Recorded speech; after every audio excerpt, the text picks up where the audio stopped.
How to reverse video in Instagram. Hello guys, and today we're going to talk about Instagram. Now there is no direct way to reverse a video inside of Instagram, but I'm going to suggest an alternative for you to be able to upload a video that is in reverse. So what you're going to need is CapCut. So we're going to go to CapCut over here.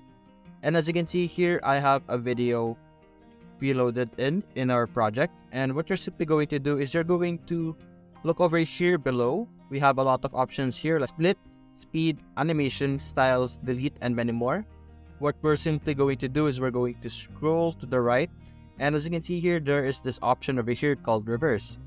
What you're simply going to do is you're going to press this and CapCut will automatically reverse your video. As you can see here, when I play this video, it will play the video in reverse.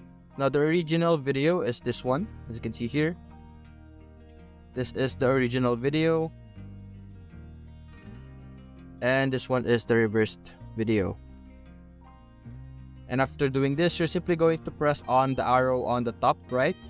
And you would be able to export your video. And after doing this, you could share it on Instagram as you can see here on our screen. And that's it guys. Hope you enjoyed the video. Thanks for watching.